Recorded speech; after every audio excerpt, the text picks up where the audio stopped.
Listen closely, my friends. They never told you the truth. The most dangerous prison in the world has no walls, no guards, no chains. Yet millions of people spend their entire lives trapped inside it, believing they're free. The worst part? Most of them never realize they're prisoners until it's too late. Right now, without even noticing, someone else's opinion is controlling your happiness. A stranger's words can ruin your entire day. One rejection can make you question your worth.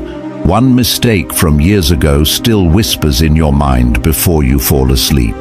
You think you're carrying your past, but in reality, your past is carrying you. Over 2,000 years ago, a handful of men discovered a way to break these invisible chains.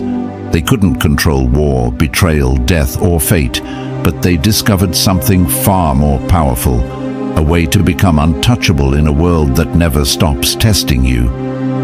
In the next few minutes, you'll learn 12 Stoic principles that have survived emperors, wars, and the collapse of civilizations.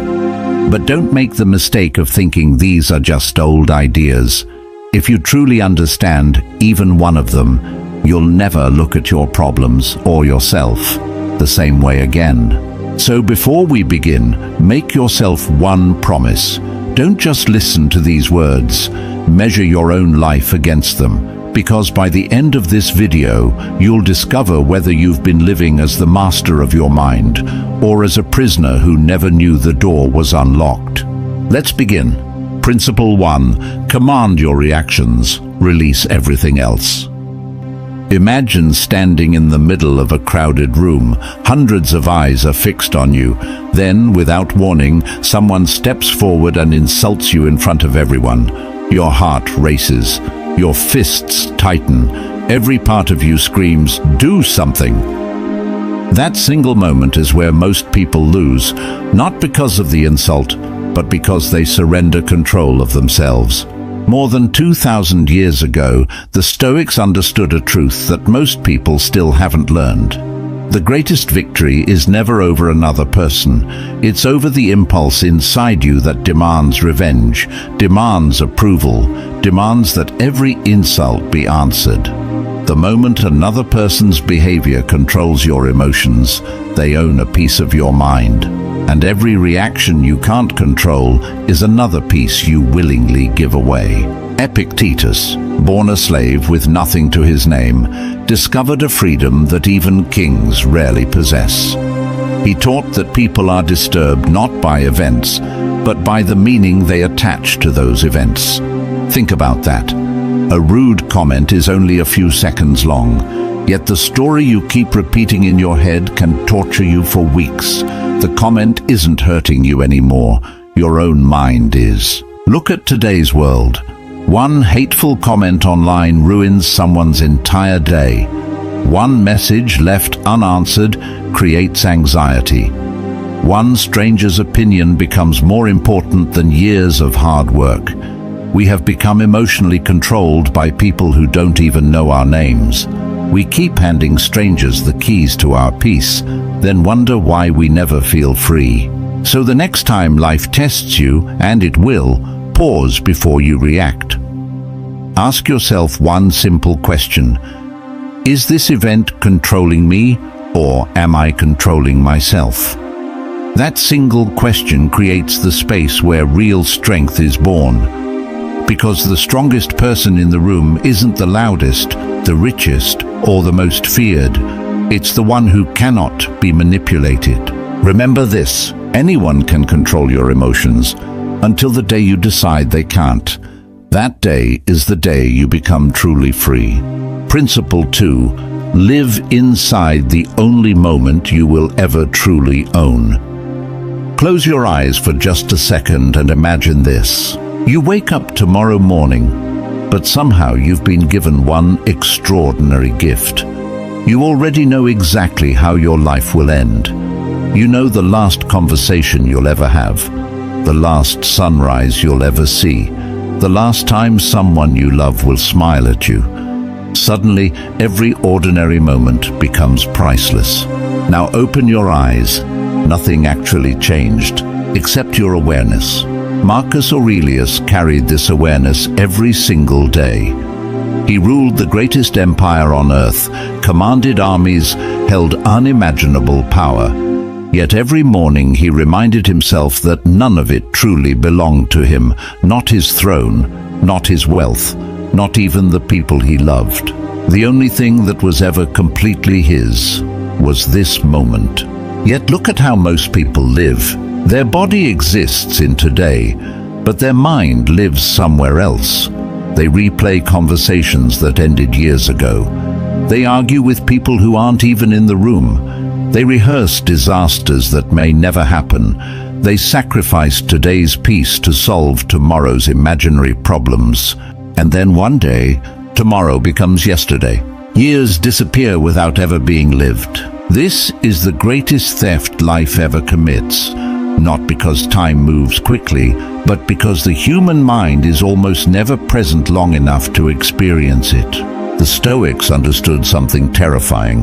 Life is never stolen all at once. It is stolen one distracted morning, one ignored sunset, one unfinished conversation, one postponed dream at a time.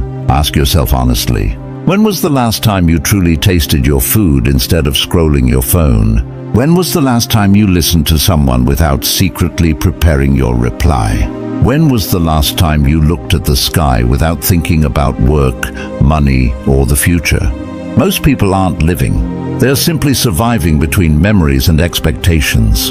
So here's your challenge. For the next 60 seconds after this principle ends, don't think about yesterday. Don't negotiate with tomorrow. Just notice your breathing. Feel your heartbeat. Listen to the silence around you, because this exact moment, the one you're living right now, will never exist again for all of eternity. And one day, when your life is reduced to nothing but memories, you'll realize that today was the life you were waiting for. The greatest tragedy isn't dying too soon. It's reaching the end of your life and discovering you were never truly present while you were living it. Principle 3. Bend before life breaks you. Most people don't break because life is too hard.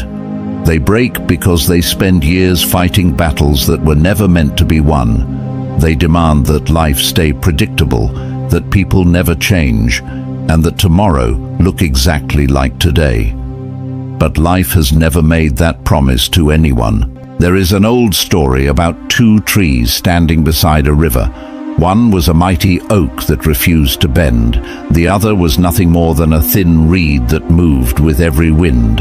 When the storm finally arrived, the oak fought with all its strength until it snapped in half. The reed simply bent, and when the storm passed, it was still standing. That is exactly how life tests you. A failed relationship, a lost opportunity, a sudden betrayal, a door that closes without warning. These moments are not asking how strong you are.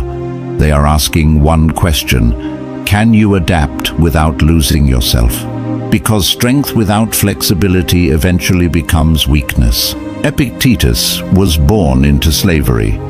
His body was chained, but his mind never was. He accepted the reality he could not change, then devoted every ounce of energy to becoming the kind of man no one could ever truly imprison. He didn't waste his life asking, "Why did this happen to me?" He asked, "Who can I become because of it?" So when your plans fall apart, don't be in a hurry to call it failure. Sometimes life destroys the path you wanted because it has already seen the destination you cannot yet see. The storm is not always your enemy. Sometimes it is simply clearing the road ahead. The people who survive life aren't always the strongest. They're the ones who know when to stand firm and when to bend without breaking. Principle 4. Stop borrowing your worth from other people's eyes. There is a prison more dangerous than fear, and most people enter it willingly. The moment you begin measuring your value through someone else's approval, you stop living your own life. A compliment makes you feel powerful. A criticism makes you feel worthless. Without realizing it, you've handed strangers the keys to your peace, and now they decide whether you smile or suffer. Imagine standing in front of a mirror that changes every second. Sometimes it tells you you're successful, sometimes it tells you you're a failure, sometimes it says you're attractive, other times it says you'll never be enough. Sounds ridiculous, doesn't it?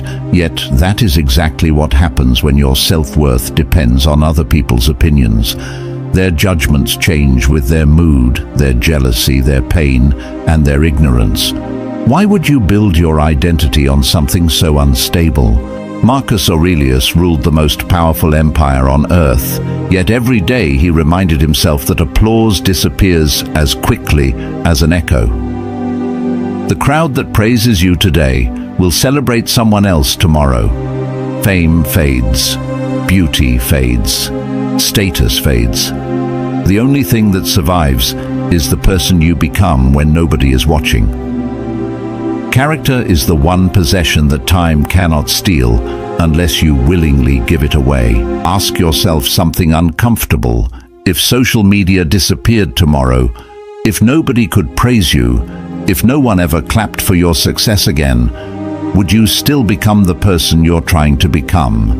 If the answer is no, then you aren't chasing excellence, you're chasing witnesses. And those are two completely different lives. From this day forward, stop asking, do they approve of me? Start asking, do I respect the person I become when no one is looking?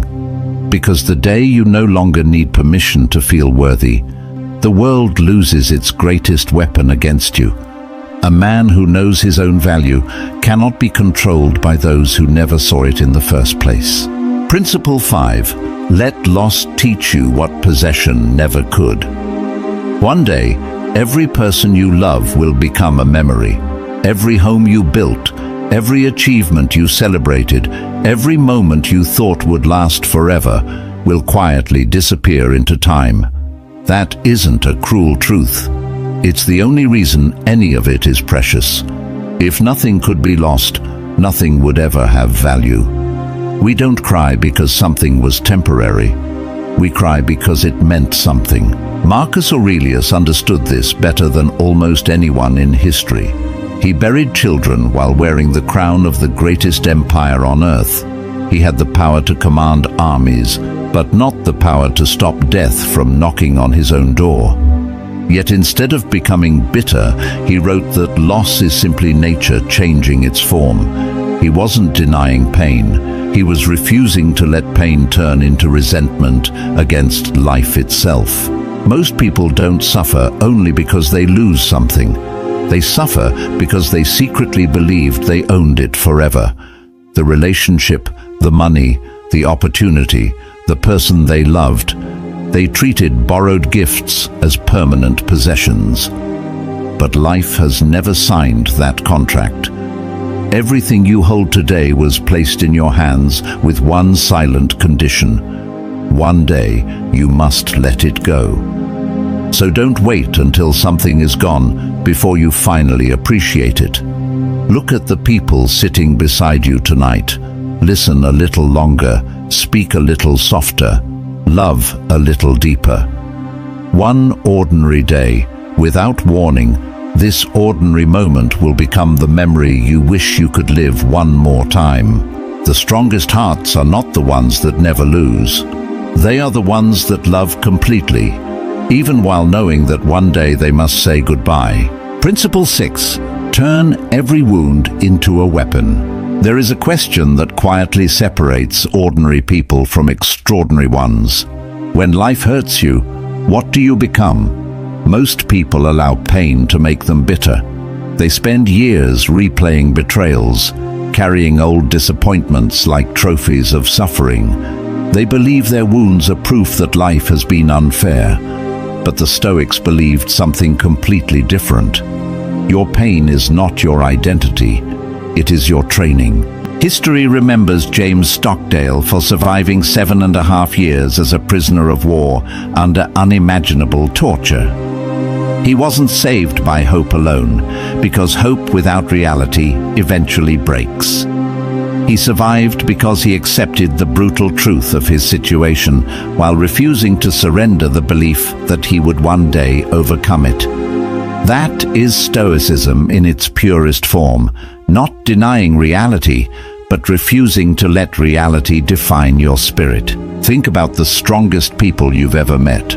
Chances are they weren't protected from suffering, they were shaped by it. Steel becomes stronger only after passing through fire. Diamonds are formed under crushing pressure. Nature itself never creates strength in comfort.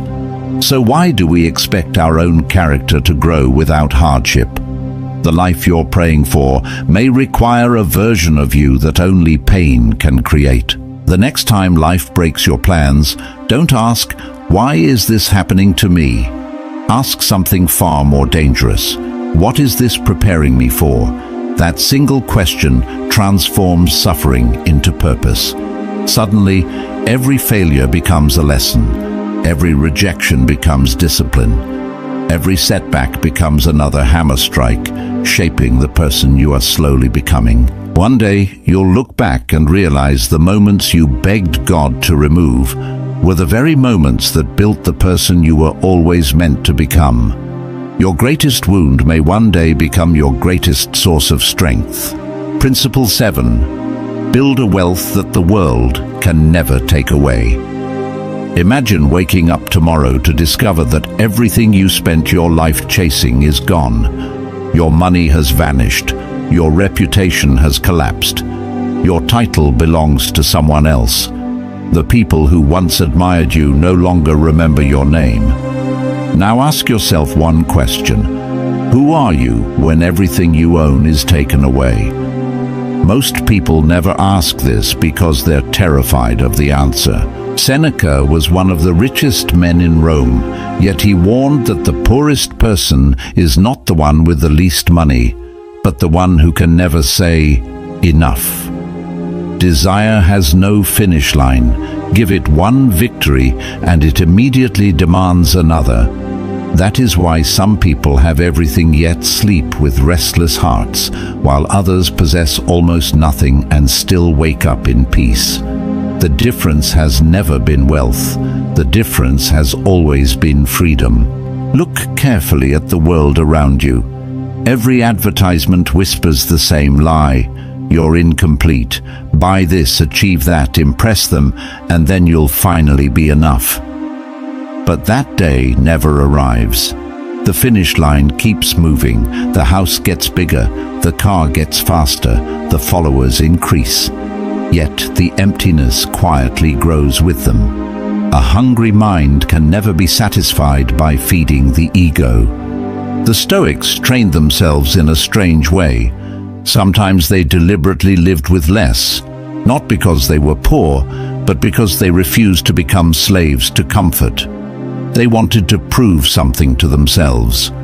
If life takes everything from me tomorrow, it cannot take me. That is a level of freedom most people will never experience because they have confused possessions with identity. Tonight, ask yourself one uncomfortable question. What do I own that secretly owns me? Because the day you stop needing the world to complete you is the day the world loses its power to control you.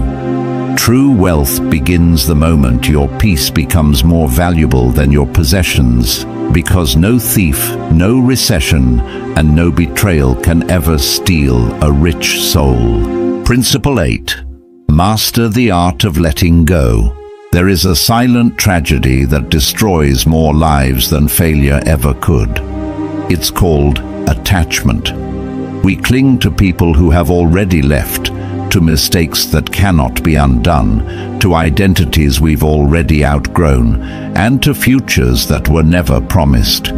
We call it love, loyalty, or hope. But many times it is simply the fear of letting go.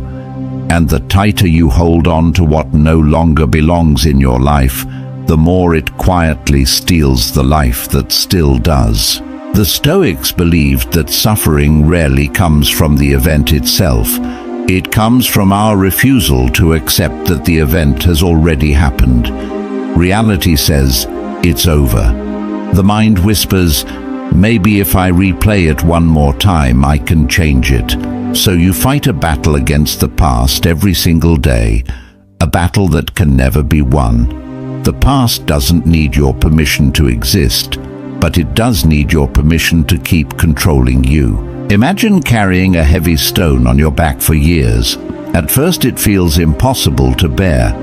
Eventually, you become so used to its weight that you forget it isn't part of you. Then one day, someone tells you that you can simply put it down. The strange thing is, most people don't, not because they can't, but because they no longer know who they are without the burden. Their pain has become their identity. Marcus Aurelius reminded himself that everything in this world is borrowed.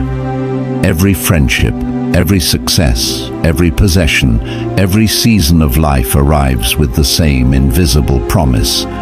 It will not stay forever. The wise person doesn't resist this truth. They appreciate what they have while it's here and release it with dignity when it's gone. Because peace is never found in holding on forever. It is found in knowing when it is time to open your hand. So ask yourself tonight, what are you still carrying that life has been asking you to release for years? A person? A failure? A regret? A version of yourself that no longer exists? The moment you finally let go isn't the moment you lose something. It's the moment you make room for the life that has been waiting for you all along. Sometimes the strongest hand is not the one that keeps holding on. It's the one that finally learns to let go. Principle 9. The man who conquers himself can never be defeated. There are two wars every human being fights. The first is against the world, the second is against himself. Most people spend their entire lives trying to win the first while quietly losing the second. They dream of controlling circumstances, changing people, and forcing life to obey their plans. But they ignore the one battlefield that decides every victory, their own mind. The greatest enemy you will ever meet will speak with your own voice. Every morning, before the world has a chance to test you, your mind begins its whispers. You're not ready. Do it tomorrow. One more excuse won't matter. Little by little, those whispers become your identity. You think your life is being shaped by luck, fate, or opportunity, when in reality, it is being shaped by the conversations you have with yourself that nobody else can hear. A person who cannot command his own thoughts will eventually become a servant to his emotions. Marcus Aurelius wrote his greatest lessons not for the public, but for himself. His journal was a battlefield where he fought pride, fear, anger, desire, and despair every single day. Even an emperor understood that the hardest person to lead was not an army. It was his own mind. He knew that before you can govern a kingdom, you must first govern your impulses. Self-mastery always comes before world mastery. Look around you. Every addiction begins with one uncontrolled desire. Every broken relationship begins with one uncontrolled emotion. Every ruined future begins with one decision made in a moment of weakness. People think destiny changes in dramatic moments, but destiny is quietly rewritten in the invisible choices nobody applauds. The decision to stay disciplined when no one is watching. The decision to remain silent when anger begs you to speak. The decision to continue when comfort tells you to quit. So tonight, stop asking whether life is against you. Ask a far more uncomfortable question: can I trust myself? Because when your own mind becomes your ally instead of your enemy, nothing outside you can truly defeat you. The man who has mastered himself does not fear losing the world, because he has already won the only victory that lasts forever. Principle 10. Remember that you will die, and finally begin to live. There is one truth that every king, every warrior, every billionaire, and every beggar has shared since the beginning of time. None of them escaped death. It has never accepted a bribe, never cared about status, and never arrived 1 second late. Yet most people live as though they have signed a secret contract with tomorrow. They postpone their dreams, delay their courage, and waste years chasing things that will not matter when their final breath arrives. The greatest illusion is not believing you'll live forever. It's believing you have plenty of time. The Stoics practiced a discipline called memento mori. Remember that you must die. Not because they were obsessed with death, but because they understood something extraordinary. The person who remembers death every day fears life far less. Suddenly, rejection loses its power. Embarrassment becomes meaningless. Petty arguments look childish. When you realize that one day your name will be spoken for the last time, you stop wasting today trying to impress people who are just as temporary as you are. Imagine standing at the end of your life with one final chance to speak to the person you are today. Would you tell yourself to work a little harder or to worry a little less? Would you regret the risks you took or the opportunities you let die because fear convinced you to wait? Almost nobody reaches the end wishing they had spent more time seeking approval, winning arguments, or collecting possessions. They regret the conversations they never had, the love they never expressed, and the life they were too afraid to live. Marcus Aurelius wrote, "You could leave life right now. Let that determine what you do, what you say, and what you think." Those words are not a warning, they are an invitation to forgive before it's too late, to begin before you feel ready, to stop living as if your real life starts someday in the future. Because the future has fooled millions of people. It keeps promising tomorrow, then one day there are no tomorrows left. So before this video ends, ask yourself one question that has the power to change your entire life. If tonight were the final page of your story, would you be proud of the way you lived today? If the answer is no, then don't wait for a new year, a new job, or a new beginning. Change now. The purpose of remembering death is not to fear the end. It is to make every remaining moment so meaningful that when the end finally comes, you leave this world with peace instead of regret. Principle 11. Protect your mind from noise. The greatest threat to your peace is not chaos. It's constant noise. Never before in human history has the mind been surrounded by so many voices. Every day, thousands of opinions compete for your attention. News tells you what to fear. Social media tells you who to become. Strangers tell you what success should look like. Little by little, your own voice becomes so quiet that you no longer recognize it. The tragedy isn't that the world is speaking too loudly. It's that you've forgotten how to listen to yourself. Marcus Aurelius